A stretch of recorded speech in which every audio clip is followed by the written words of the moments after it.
बिक गया commander Jolani.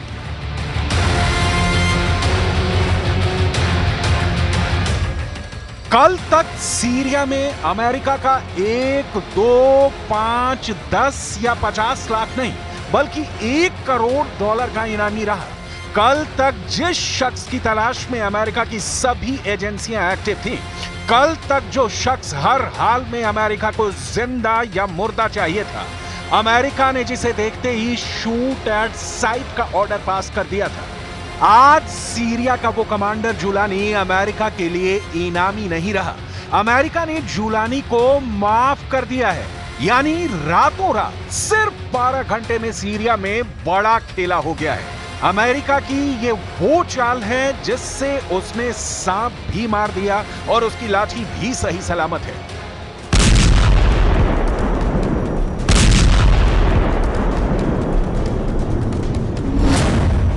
Jolani पर रखा इनाम अमेरिका ने वापस लिया।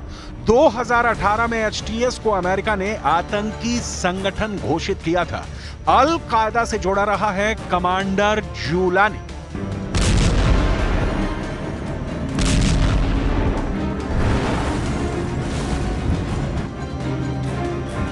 अमेरिका के ईस्टर्न अफेयर्स मामलों के लिए सहायक विदेश मंत्री बारबरा लीफ ने शुक्रवार को इस खबर का औपचारिक ऐलान किया, जब वो और दूसरे अमेरिकी अधिकारी सीरिया की राजधानी दमिश्क में नए सीरियाई प्रशासन के साथ बातचीत करने के लिए गए थे। इस महीने की शुरुआत में हयात तहरीर अल शाम यानी एचटीएस के नेतृत्व में सीरिया के राष्ट्रपति बशर अल असद को सत्ता से हटाए जाने के बाद से यह अमेरिकी डेलीगेशन की सीरिया की पहली यात्रा थी। पहले आप देखिए बारबरा लीफ का वो बयान जिसने पूरी दुनिया में तहलका मचा दिया है। अमेरिका ने शुक्रवार की चर्चाओं के दौरान सकारात्मक संदेश देते हुए जुलानी के ऊपर लगाए गए $1 करोड़ के इनाम को हटाने का फैसला किया है। जुलानी और उनके संगठन से यह वादा लिया गया है कि ये अमेरिका के लिए कोई खतरा पैदा नहीं करेंगे।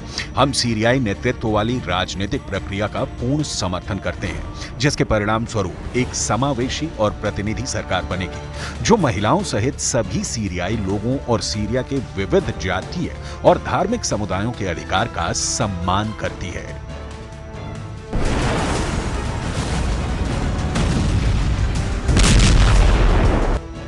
हालांकि मीडिया रिपोर्ट में दावा किया गया कि अमेरिका ने फिलहाल एचटीएस को आतंकी सूची से नहीं हटाया है।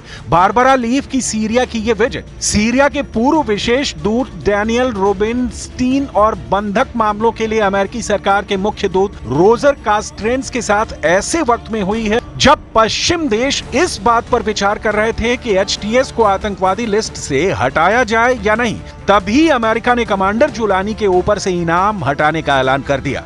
अल जजीरा ने अपनी रिपोर्ट में कहा है कि अमेरिकी सरकार का मानना है कि कमांडर जुलानी की गिरफ्तारी के लिए इनाम हटाने से यह होगा कि सीरिया में अब वही होगा जो अमेरिका और उसके पार्टनर चाहेंगे। अमेरिका की सीरिया में दखलंदाजी बढ़ जाएगी।